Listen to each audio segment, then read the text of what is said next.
Hi, 7th graders and 7th grade parents. This is a quick video on understanding the schedule in Infinite Campus. When you log into Infinite Campus, both as a parent and a student, you'll see a sidebar that looks similar to this. There are two places that you can look for the schedule. You can see it in the calendar or in the schedule. We're going to start with the calendar. When you click on the calendar view, you will see a calendar, and you can click on any of those days, and whatever day you click on will tell you if it is going to be an A day or a B day.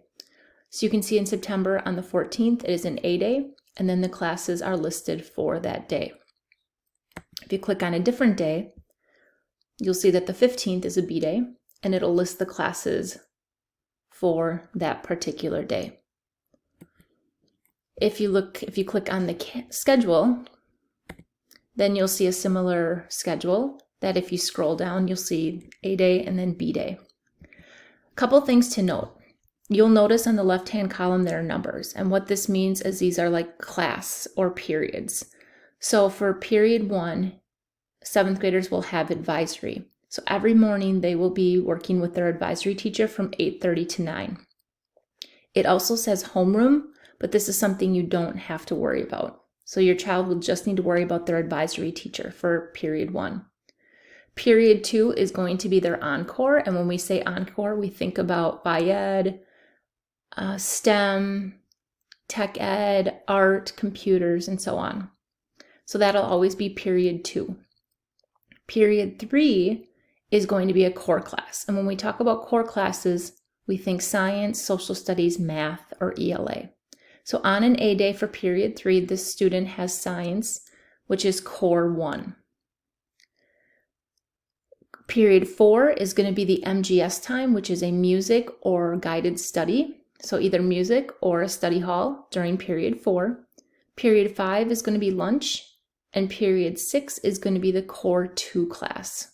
Again, that'll be either social studies, science, math, or ELA. So that's on the A day. When you look at the B day, it's set up the same. Advisory is always period 1. We don't need to worry about homeroom. Period 2 is BIED, which is your encore class. Period 3 is going to be the core 3 class, which is English. Core 4 is going to be the MGS time, so either music or guided study. Period 5 is lunch, and period 6 is going to be your core 4 class.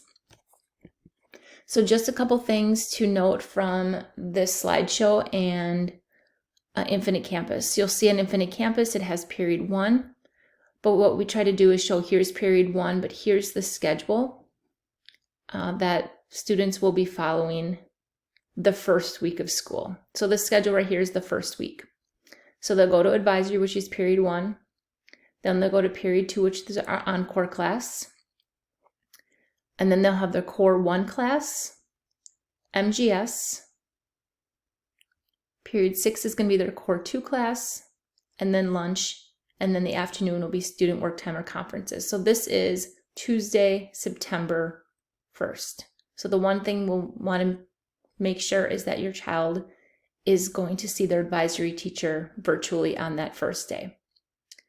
The rest of the week is going to run. Wednesday will be advisory and then students working independently. Thursday will be a B day that week. And then on Friday, it will be an A day again. So there's an alternating schedule between A days and B days.